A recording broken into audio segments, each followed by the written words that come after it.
Sukuna's domain expansion within Jujutsu Kaisen is arguably the most complex domain expansion within the series, with the exception of Hikari's utter wall of text flooding your brain. Sometimes you gotta close the door to open a window.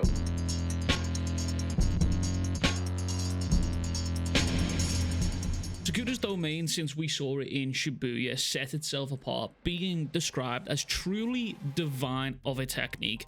And so far, it's lived up to the reputation, with even Gojo himself taking multiple attempts to try and clash it to even find some amount of small success against it. However, with Jujutsu Kaisen 258, Sukuna once again reclaimed his domain, and it's a little bit confusing. Once again, translations have come in to stop us in our tracks and create even more of a confusing story and power system, because let's not forget, translations are ultimately the final boss. At the end of the road of Jujutsu Kaisen, the final boss is actually just translations. This chapter, Sukuna dropped his domain with a shiny new coat of paint. Why does it look this way? Yet to be determined.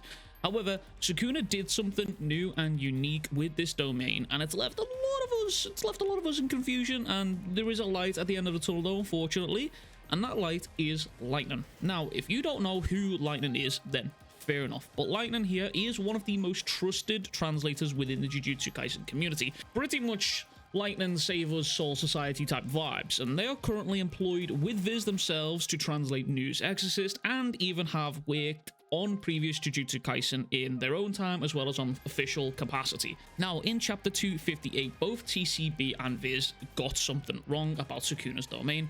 So I'll read out Lightning's tweet here that will hopefully clear the air for you, because not only was I confused, you guys were also confused, and it was a whole shitstorm in my comments. Essentially, this narration has two independent, separate clauses. Number one, what Sukuna did, the open barrier domain, with no drop in output or range. That doesn't separate its barrier from real space. Number two, why a closed barrier domain wouldn't work against capturing Maki. Now, in the official translations, it assumes that Sukuna is doing not only number one here, but also number two. It assumes that he is doing an open barrier domain as well as closing his domain, and this is what he also got wrong also here, but fortunately he's come back, he's spanned the block, he's come back to correct that. But it also states that covering the domain provides an escape route, which it makes no sense at all, which he's right, it doesn't make any sense. Now, if you're wondering where the escape route part come from, let me cast your minds back to the Shibuya arc, when Sukuna had created an escape route with his open domain with a binding vow in order to increase its range to nearly 200 meters. Big boy domain out there. Now, in TCB's translation, not only does it wrongfully combine number one and number two, it also concludes that without number two, Maki can't be captured, when it's in fact the exact opposite. You see, number two makes capture a Maki completely impossible, and it also omits the explanation of Sukuna not separating his barrier from the real world as he did in Shibuya. You still with me? Because I know this is just confusing, it's all over the place, and you know, it even confused me, and you know, I'm not easily confused, I'm very, very smart, you know, super high IQ over here. Anyway, the summary here is that Sukuna used a high-level domain, open barrier. No closed barrier traits involved in this at all, because again, he can't open his barrier with an open domain and then close the barrier also at the same time. A closed domain can't capture Maki because it pushes out inanimate objects from its mental landscape. An open barrier domain, however, keeps Maki in it because it acts directly on the real world.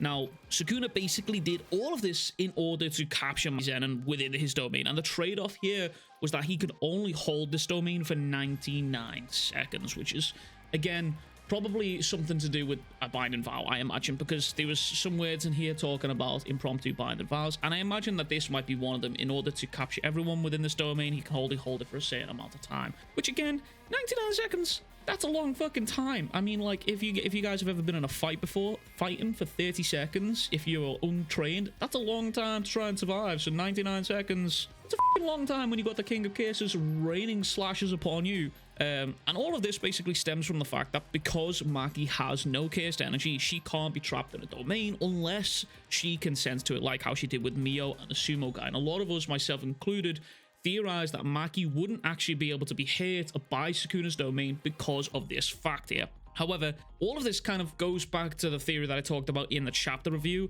has Sukuna somehow managed to implement his world slash or traits of said world into his domain expansion. You see, Lightning here says that a closed domain cannot capture Maki because it pushes out inanimate objects from its mental landscape. That's a very important word here. However, an open barrier domain keeps Maki in because it acts directly on the real world.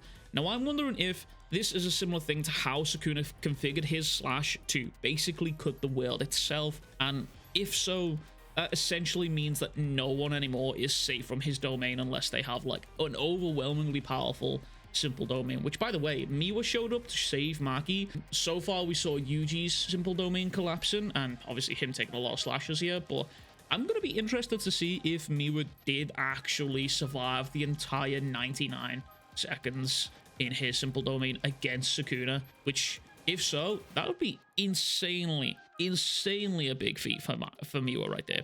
Anyways, let me know what you think. Do you still think all of this is just an arseball and it really is just Sukuna Kaisen? Or do you think Sukuna is really just living up to the hype that we've had foreshadowed literally since day fucking one? Because me personally, I believe that the longer this series goes on and the longer this fight goes on, the more inclined I am to believe that Sukuna really is just Timothy Jenkins, especially the fight between him and Gojo. The more I see from Sukuna here, the more I'm just absolutely convinced Sukuna really had my man Gojo on a lead. He had that thing utterly under control at any given point. I mean, sure, there was points in there where it was like, okay, this is looking kind of dicey because you are fighting Gojo fucking Satoru, but everything that we've seen so far kind of just points to a certain Sukuna victory. And I, honestly, at this point, I'm starting to wonder if even without Maharaga, he probably could have done it. I'm not gonna lie to you, it's very, very scary, but I would like to see where the end of the series takes us and what more we will see from Sukuna, especially now that he's finally started using the fairness technique, which is insane. By the way, the official translations called that Divine Flame, where TCB called it fairness, which I think Divine Flame, incredibly powerful juice in name in comparison to fairness.